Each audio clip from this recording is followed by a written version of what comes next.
Okay, now I start play my talk video about the final report of PSA002 object orientation effects. Hi everyone, welcome you join this research report. This talk is about object orientation effects across 18 languages. If you check the old title in the program last year, you will find out there was only 14 languages. So I at first have to thank all the contributions from the accelerators network workings. You help make this project had more data than we expect. And in this talk, I will share what we have found in the final and what we could do in the future based on our results.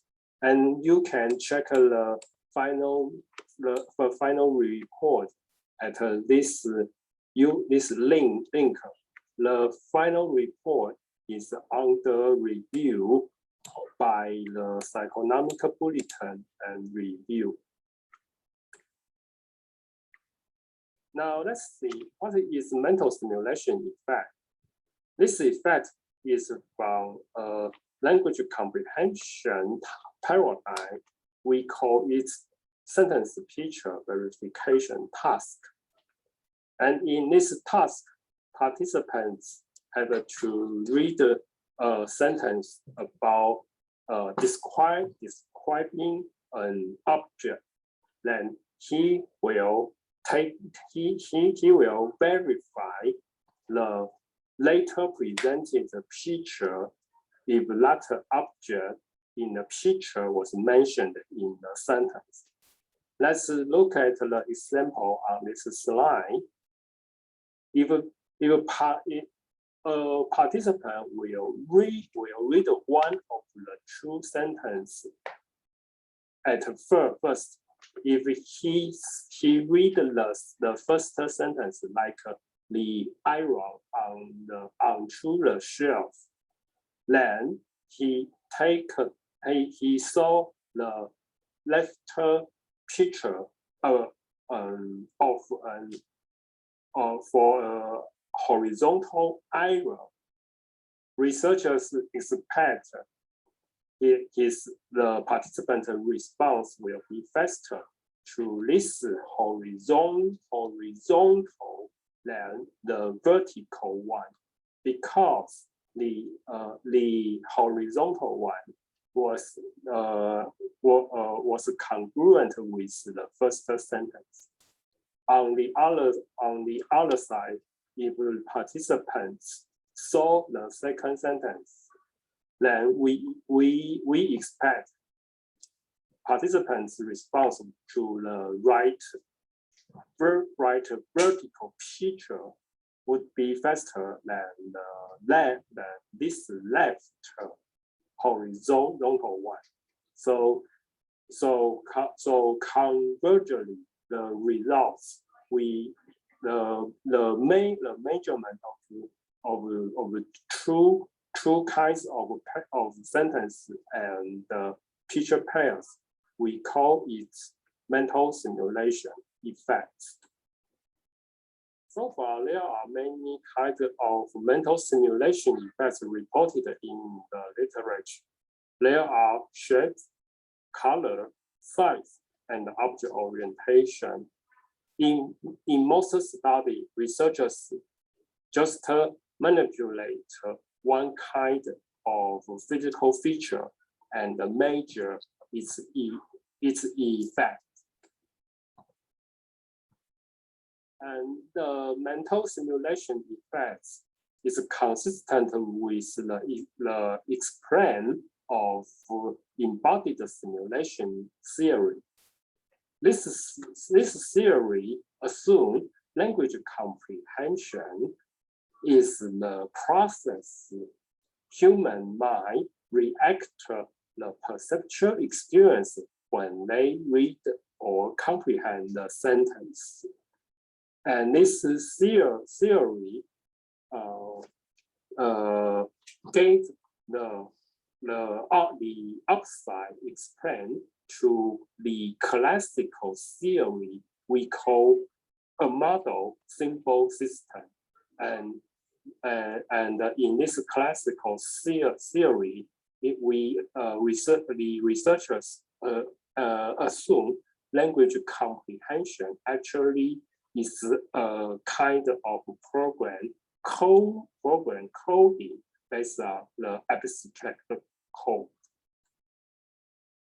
On the other side, many controversy about the mental simulation effects surrounded on the results of orientation effects. The first reason was this effect was the smallest effect compared to the other physical features. And across many languages studies, the orientation effects since unstable in many non-English language like Dutch and German. However, recently we found the Chinese results were more reliable than English and Dutch. But overall, the inconsistent findings about orientation effects brought challenges to the supporters of embodied simulation theory, because they cannot argue this the mental simulation is a kind of general aspect. Not all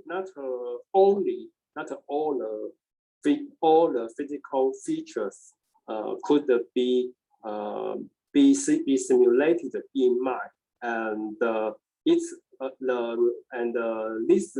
effects are various among the languages.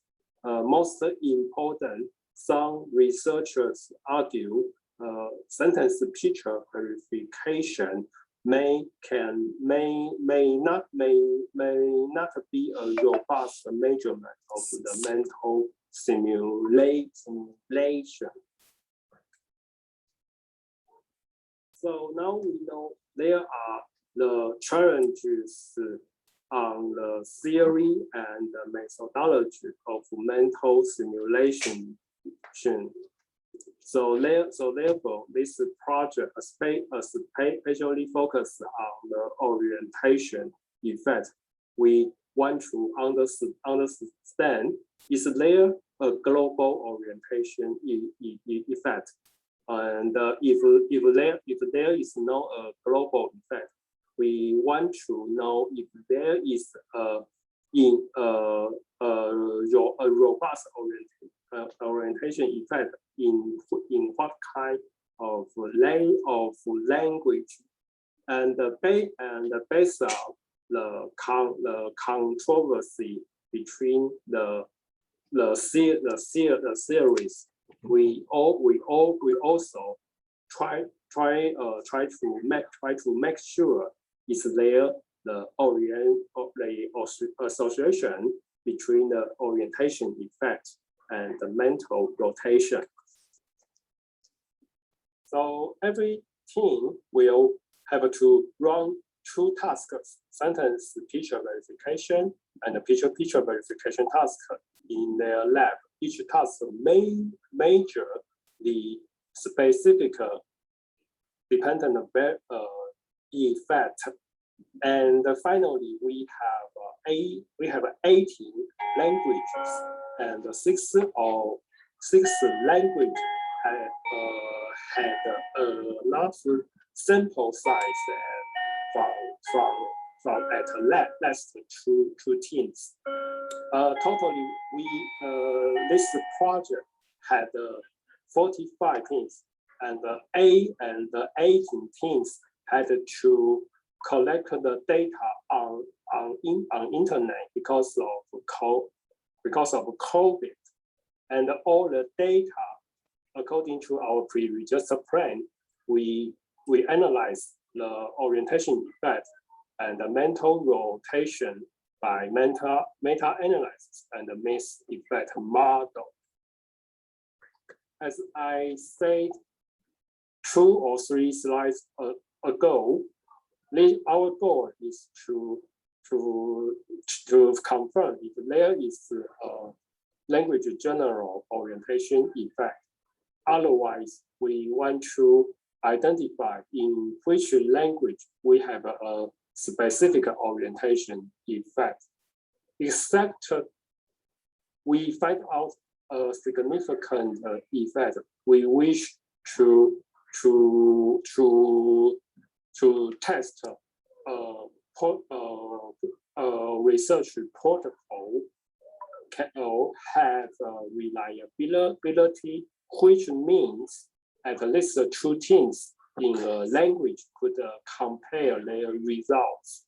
And we wish this protocol have the potential to find out the other language that could find positive or negative orientation effects.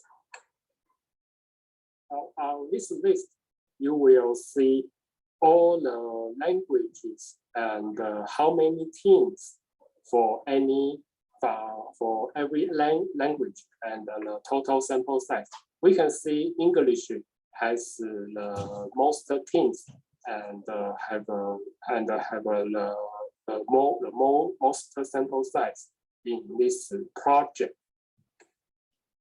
And to make our research project more transparent and more reproducible, we gather all the experiments and scripts and the materials on OSF. And I have managed a progress log site in my GitHub website. Everyone could check the progress, how we collect the data. And I have because our final report is under review, so the data so now the data and analytical codes in the public OSF will be updated any time based on the feedbacks from the reviewers. All right, now we see what we got from the final results. Unfortunately, we found that there was no general orientation effect based on the languages we investigate. On the other side, we found language specific in traditional Chinese, although the mixed effect model show this evidence required advanced confirmation. Let's check the meta-analysis of all the teams. We could see this meta-analysis show very weak political effect in collapse all the teams results. So we cannot conclude we have a orientation effect across all languages. And we make the separate meta-analysis in the languages have more than 2 teams, and only traditional Chinese show a political and not a narrow effect by 2 flags. So this gives us the phase we could replicate this effect in at least in the countries who speak Chinese. Now, analysis by mixed effect model have the other interesting finding. Here we can see traditional Chinese has slightly positive effect, but has not as significant as the meta-analysis show. And on the other side, Greek showed a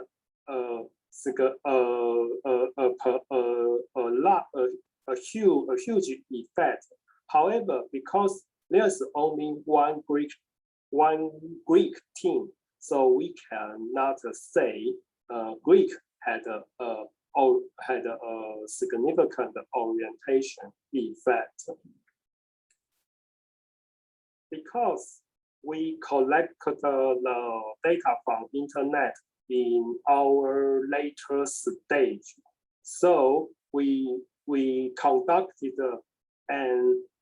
a mixed effect model to make sure is there the interaction between the orientation effect and the data source.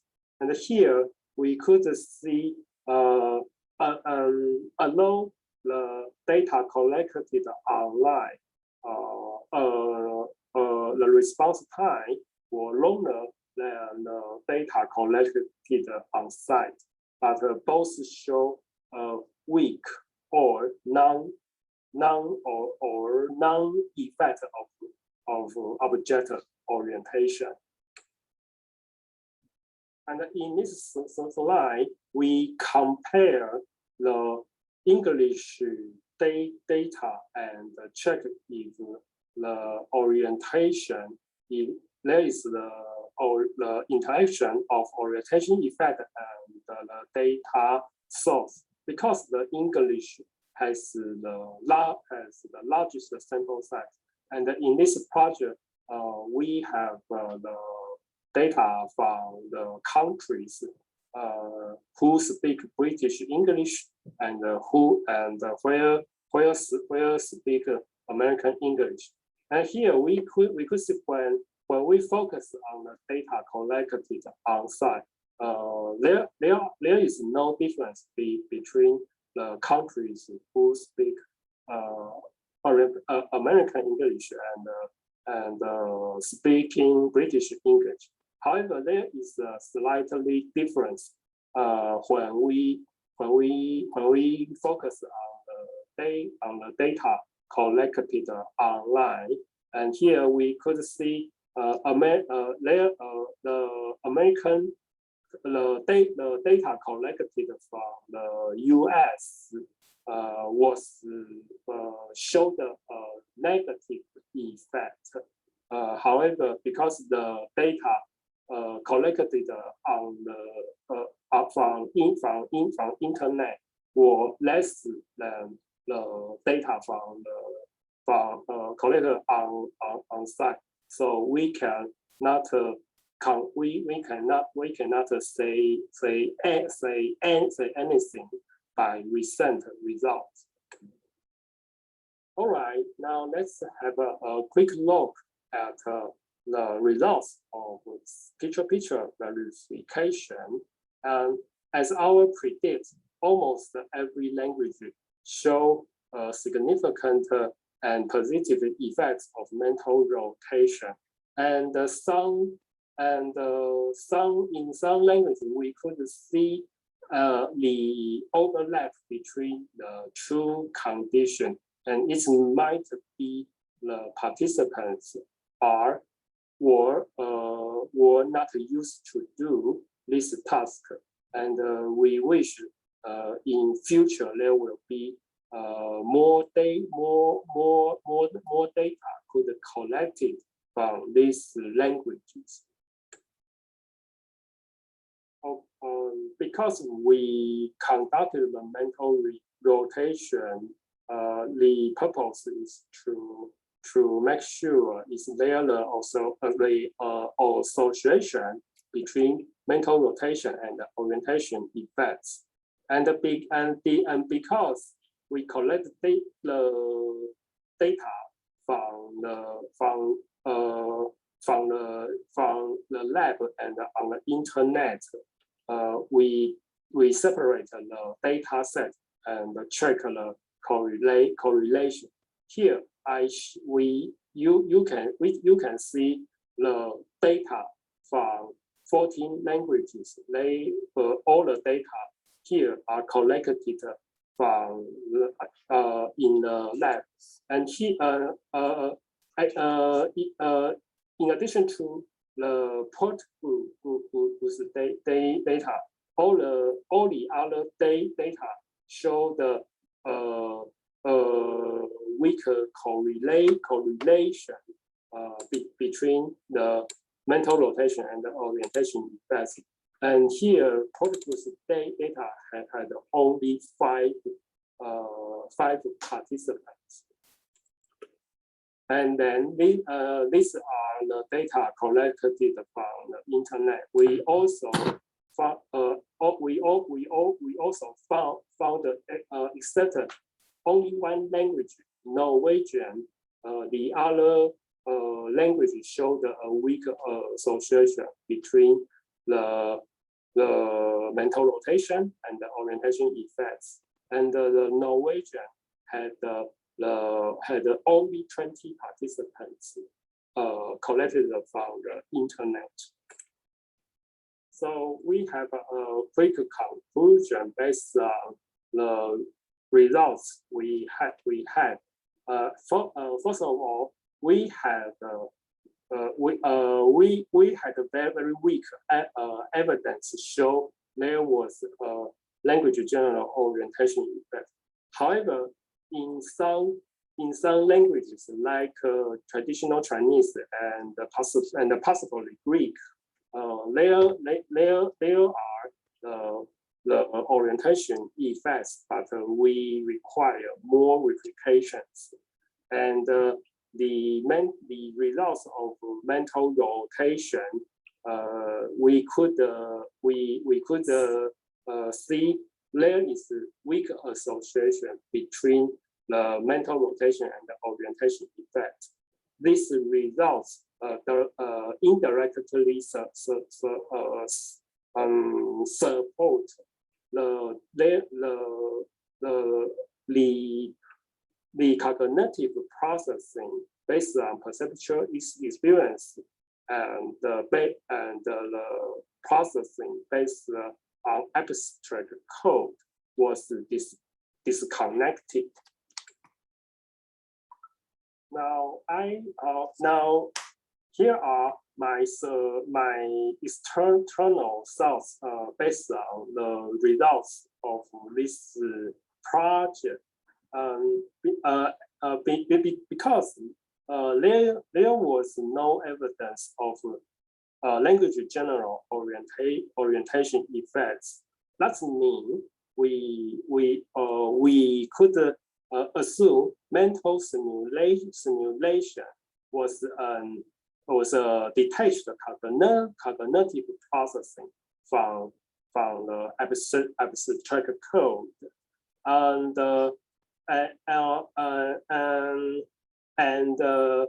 when we focus on a single language, we have to think carefully what's the language aspects in the design of this language. For example, there are many classifiers in Chinese, and Dutch verbs inflection could explicitly represent the orientation. This design could facilitate or inhibit the participants' awareness to object outlooks. So and then change the results. and this could could show the languages specifics require more theoretical and empirical fundamentals if we want to test the hypothesis based on the mental simulation. So for the future projects after our orientation effect project, I suggest the researchers have to rethink the nature of embodied simulation theory, because in this theory so far it could explain effects, but it has weak potential to predict the effects, and we could think about how to update the methods to measure the orientation effects, because SPV has been criticized. It measures not only the mental simulation processing, and we also have to explore more other languages to find out which languages specific variables could alter the orientation effects and other mental simulation effects. So I suggest the future researchers could develop their projects based on this approach, like to think over the theory, and for the languages had enough languages like English. The researchers of English could test and develop the new paradigm to test the mental simulation effect. And for the languages require more data, researchers could investigate the specific variables hardly tested in the other languages. So that's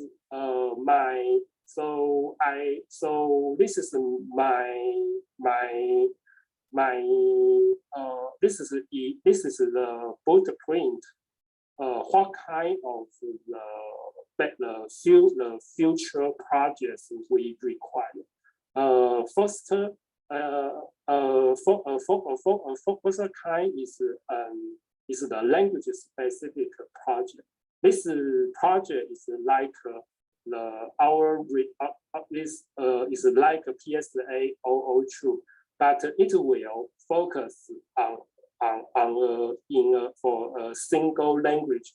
However, in this project, all the participant teams have to be the researchers for this language, and the other kind of projects is the meta scientific project. That's kind of this is a framework like other meta scientific projects. It will systematically run the systematically review across many languages specific projects and cross language projects, and this project will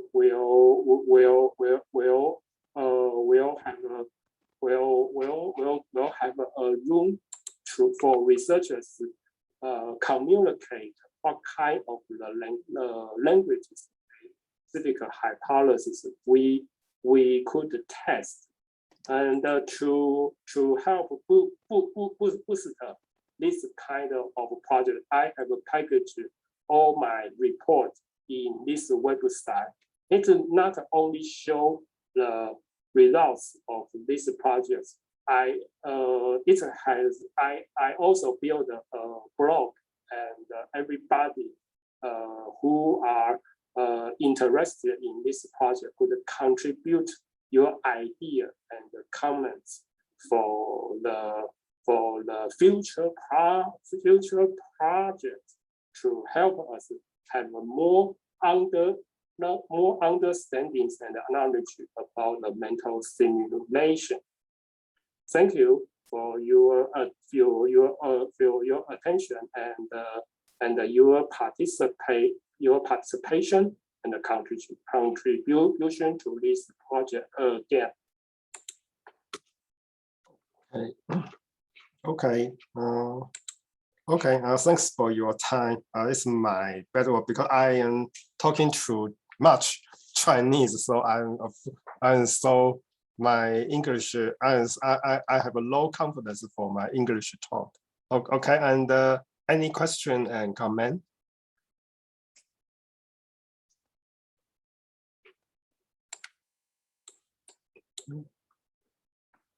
Okay. No. Or okay, you all you have a check. I have a website for this project. I wish I can boost more project because I finally have learned something like this language studies. It has to accumulate more study on each single language, then gather all the findings from many languages, then we can to find out what kind of the theory problems we have to face. This is what I learned from this project.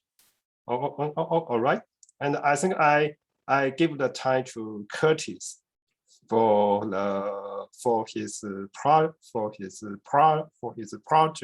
All right, Curtis, are you ready? Okay. Sure, I'm happy to talk about my project. Let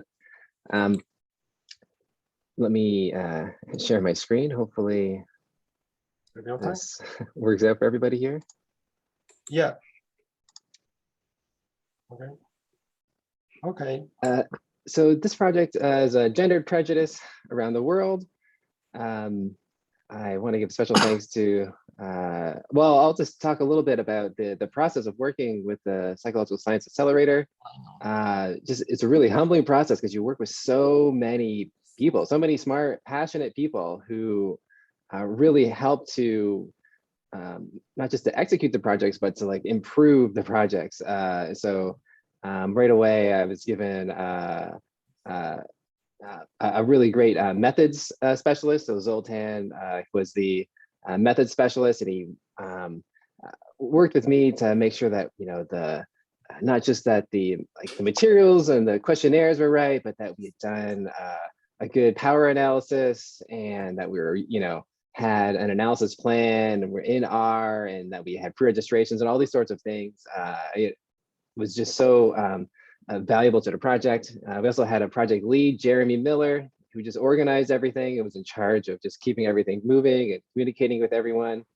And also a huge special thanks to Erin, who did so much programming so quickly, so competently, just like amazing. Just she's like a genius when it comes to, well, it's just so many different things. So indebted to her, but also just indebted to all of the people who volunteered time in their labs. Like, it's just so humbling that people were willing to do this for this, this research question that I had that I was interested in. And so it just really made me, I just have so much gratitude for this whole process. So here's the gist of the project I was working on, that I proposed to the PSA here. So the idea is, if you imagine a person, do you think of a man or a woman? And when participants were asked to write a short paragraph about a typical person, and the perfect typical name for that person, 18 out of 24 wrote about a man. But what if you are asked to imagine a Black person or a white person or an Asian person? Does the same pattern hold? And so when asked to write about a Black person, 89 out of 108 participants wrote about a Black man, 65 out of 97 wrote about a white man, and 47 out of 88 wrote about an Asian man. And so we see this pattern holding where when people are asked to think of a person, they tend to think of a person who belongs to a certain group. They tend to think of a man of that group, but it's not necessarily uniform, where it seems like to be a really strong effect when thinking about Black people, less strong when thinking about Asian people, and somewhere in the middle when thinking about white people. And so we can ask, like, well, what is your attitude towards these different groups? And I like to always argue that that depends on the stereotypes you associate with those groups. So are the stereotypes you associate with each group more related to the men or the women of that group? Because they may be different, right? So here's a study which looked at the stereotypes people associate with Black people, Black men, and Black women. And they found that 11 of the 15 stereotypes about Black men overlapped with the stereotypes about Black people. So a lot of overlap between thinking about the man of the group and the group itself. But only 4 out of 15 stereotypes overlapped about Black women overlap with the stereotypes listed about Black people. So much less overlap between the stereotypes that people are associating with Black women and Black people. And so this would sort of imply that if our prejudice is rooted in part in the stereotypes associated with the group, that prejudice against Black men and prejudice against Black women may be rooted in different stereotypes. And so they may be different because of that. But this great study also looked at stereotypes about white men, white women, and white people. And here we see 10 out of 15 stereotypes about white men overlap with the stereotypes listed about white people. And only 8 out of 15 stereotypes about white women overlap with the stereotypes about white people. And so you see that the effect is just less strong, right? Maybe even, these numbers are very different, aren't very different at all here. So the effect is very, very muted when we move from Black people to white people. And we see the same muting happening when listing stereotypes about Asian people. Now it's 10 out of 15 versus 9 out of 15. So we're really seeing this really strong effect where we have different stereotypes about Black men and Black women, and that the stereotypes about Black men are more similar to the stereotypes about Black people, but not so much for the stereotypes about Black women. And we see something similar for other groups, but not quite as strong. And so this leads to our research question, that prejudice against Black people should be correlated more strongly with prejudice against Black men than prejudice against Black women, because we just have this belief that prejudice is rooted in stereotypes, and we've got more shared stereotypes between Black people and Black men than between Black people and Black women. But we could also just ask this in general, that really for any social group, maybe we should expect that prejudice against the group should be more related to prejudice against the men of the group than prejudice against the women of the group. And at least maybe it would be more of a muted effect, or who knows how it would go. Certainly worth asking is the idea. And we can also question, like, when won't this be true, right? So maybe among women, right? So this is sort of rooted in the idea that when a person thinks of a person, they imagine a man. But in the beginning of that sentence, when I say when a person, am I imagining a man when I say when a person does this? In that case, it may be that men are more likely to imagine men when they think of a person, but maybe women are not.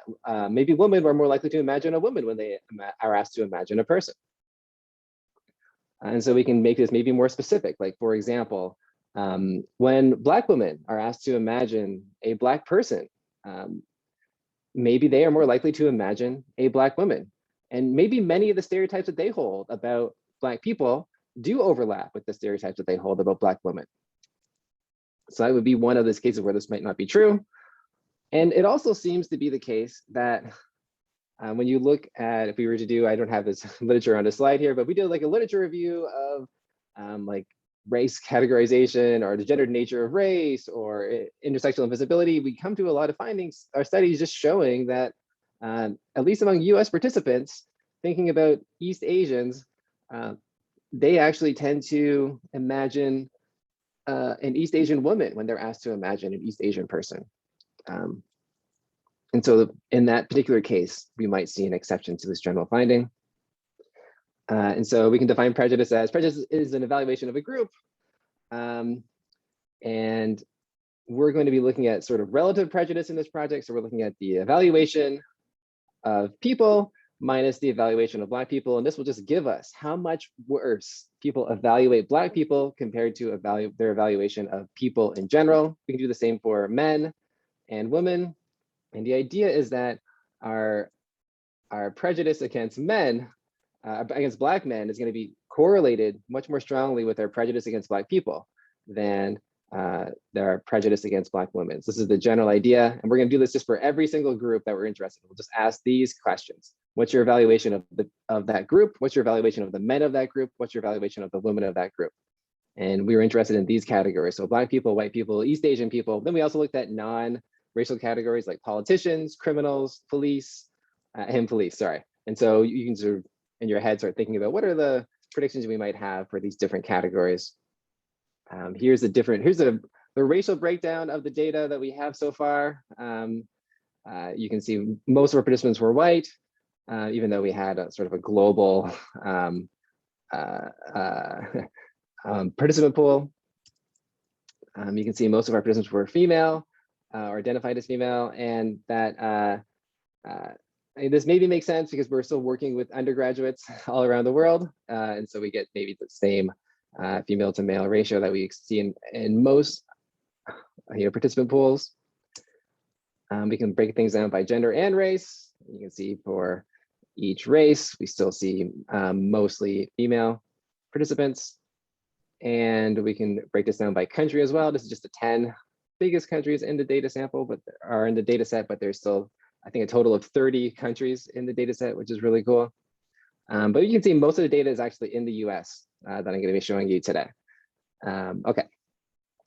So here's hypothesis one. Hypothesis one, I won't read all this to you, but it's just the idea, what I just said. It's that prejudice against Black people is going to be more strongly related to prejudice against Black men than prejudice against Black women. We're going to do that for every single group. And so we see that this is supported, but it's a small effect. So on this graph, the blue line represents prejudice against Black men. The red line represents prejudice against Black women. And so we see that the blue line is steeper than the red line. And so we're going to use this color scheme throughout. So blue line is always for men. Red line is always for women. You can see we have, in this analysis, we have 2,386 non-Black participants. You can see on the bottom of the screen. And what we're interested in is like R equals 0.55 bigger than R equals 0.48. And to test that, we use the Kekecs or the CoCore function or package in R. And we look at the there's a difference of 0.07 between those two correlations, and the package uses, it calculates a 95% confidence interval around that difference. And if that interval doesn't include 0, then we say that this is a significant difference. So here we have a significant difference, although it is small. And we can see how this changes around the world. So here, the more blue a country is, the stronger, that means that there's a prejudice in that country against Black people is more correlated with prejudice against Black men. But the more red the country is, that means that prejudice against Black people is more correlated with prejudice against Black women. And so you can see that this effect varies around the world. I'll point out 2 big exceptions. It looks like one is in China. This may be for 2 reasons. One, we're going to see that China always associates prejudice more or attitudes more with the men of, or more with the women of a group than the men of a group. And that may be because that's a real thing, or it may be that we've coded this wrong. I'd be interested in hearing people's thoughts about this. And also we see in Africa, we see that prejudice against Black people was more related to prejudice against Black women than prejudice against Black men. This, I think there is maybe some support for this to be expected, although we didn't necessarily predict it, but that it may be that in this country that people are really putting their women forward and thinking about women when they're thinking about Black people or just people in general there. And so, and again, be interested in hearing people's thoughts about that as well. Okay, so how about for white people? For white people, we actually do not get this. We see that when people think about a white person, they are more likely the prejudice against white people is more strongly related to prejudice against white women. This is a significant difference, although again, still relatively small. And we can see around the world, this actually was the case. So it wasn't just like one country was giving us a weird thing. All of this was pretty much how it was all around the world, with the exceptions of like Canada and a few other spots scattered about. For East Asian people, we get, again, the support for this idea that prejudice was more rooted in prejudice against the men of that group. This is, again, relatively small difference, but a significant difference. And we can see around the world a lot of variation now, where some places are more rooted in prejudice against against the women of the group than the men of the group. For politicians, we see this is a significant difference. Now we see the power of the psychological science accelerator to make any small difference significant. These are completely overlapping, but we do see it is technically significant. And we can see around the world that, again, everywhere except for, it looks like in China, is associating politicians more with men than women. And again, this may be an interesting thing that's really happening, or maybe your coding is wrong. We've got to look at this and figure this out. You might be thinking like there's so much power in these psychological science accelerators, any small difference will be significant. But in fact, no, it is possible to have an effect so small. So here for criminals, this is an effect that's not significant. So finally, we have something so that it is possible to have an effect that's too small for the psychological science accelerator. And we can see around the world, all pretty dull colors on here. So again, we aren't seeing strong effects in most places here. Here we get another significant difference that's very small about the police, and it's going against our predictions. So we now attitudes towards the police are more rooted in attitudes towards women, police women than police men. And if we look at this again around the world, we're seeing mostly it is the case that, or we're seeing variations around the world in how attitudes towards the police are being rooted in attitudes towards men or women. Okay, so is there a second hypothesis that we pre-registered? And this is the idea that among the women of a group, we shouldn't see this pattern, right? So it's not like Black women don't think of Black women when they think of a Black person. So we'll do that. We'll check all of these for these groups here. So for Black women, we do see this reversing now. So we only have a small number of participants though, so it's not significant, but we do at least see the pattern reversing.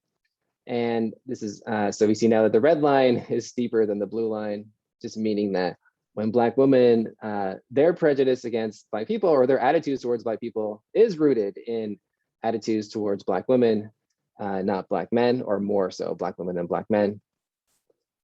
For white women, we see the same thing. Their attitudes towards white people are more rooted in their attitudes towards white women than white men. But we do not see this for East Asian women, where what we see is that prejudice against East Asians is rooted more in prejudice against East Asian men than East Asian women. And finally, we get this hypothesis 3, which is this really US-centric hypothesis that in the US, we should see that East Asian attitudes are rooted in attitudes towards women than the men of that group. And that just doesn't happen at all in this sample. So I will leave it there. We can see, we'll just do a quick summary here. So sorry, I know I'm going over time, I apologize. So prejudice against the group is more strongly related to prejudice against the men of the group. This is true for Black people, East Asian people. And I actually wrote politicians on there, but I definitely should not have. But if you remember, that was a super small effect, technically significant. And no for prejudice against white people, criminals, and police. And this varies around the world, right? And which is a really interesting thing. This is an R presentation. So if people do have questions like, hey, I'm really interested in like, what about this race, this gender, this combination in that country only? I could maybe be able to quickly show you how that works as well. But otherwise, thanks for coming to the talk. It's really exciting to present this research. We just sort of really just got the data this month. So this is very preliminary, but we're excited to share it. And I hope it's at least a little bit thought-provoking.